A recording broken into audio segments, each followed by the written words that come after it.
अद्विक को blood cancer है। उसके माँ बाप उसके इलाज कराने में असमर्थ हैं। इन्हें आपकी एक छोटी सी मदद की जरूरत है। डिस्क्रिप्शन में दिए हुए लिंक पर जाएं और अद्विक की उम्मीद बने।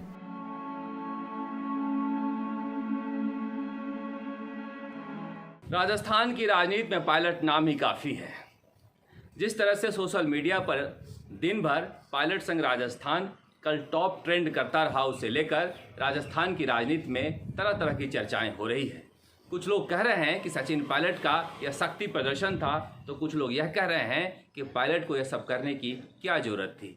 सच्चाई तो यह है कि सचिन पायलट का इससे कोई लेना देना नहीं था, बल्कि इनके समर्थक जुनूनी हैं, दीवाने हैं, भावुक हैं, जिन्होंने यह ट्रेंड चलाया।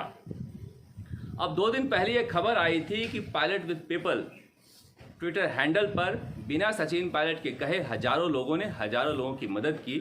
उससे उत्साहित होकर कार्यकर्ताओं ने यह मुहिम चलाई, जबकि सचिन पायलट का कोई आईटी सेल नहीं है।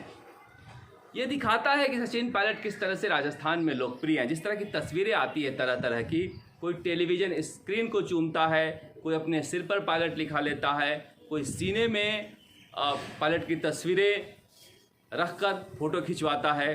तो इस तरह की जो तस्वीरें सामने आती है वो दिखाता है कि राजस्थान की राजनीति में इस तरह से किसी नेता के लिए दीवानापन कभी नहीं देखा गया। हाँ, हनुमान बेनीवाल के कट्टर समर्थक हैं और वह भी सोशल मीडिया पर काफ़ी लोकप्रिय हैं, मगर उनकी एक पार्टी है।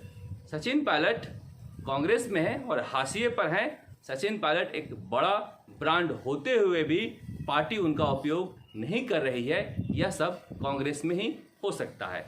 पायलट नाम ही काफ़ी है। मैं इसलिए भी कह रहा हूँ कि देखिए हेमाराम चौधरी के साथ क्या हुआ। हेमाराम चौधरी ने इस्तीफा दिया, उसके बाद पिछले 2.5 सालों में जितने काम उन्होंने कहे थे और नहीं हुए थे, वह पिछले 7 दिनों में हो गया, सिर्फ पायलट नाम की धमकी से।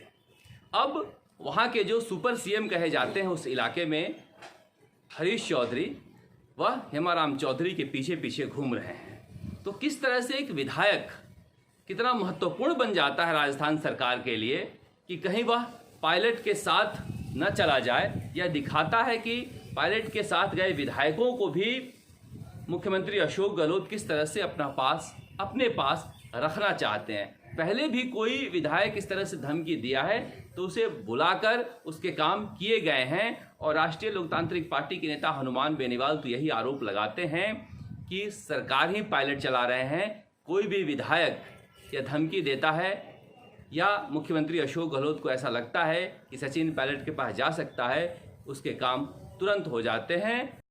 दूसरी तरफ बीजेपी में एक अलग तमाशा चल रहा है। कोरोना काल में तो वसुंधरा गुट पता नहीं कहाँ था, मगर जैसे ही कोरोना के मामले कम हुए हैं, वसुंधरा गुट अलग से वसुंधरा रसोई चलाना शुरू कर दिया है।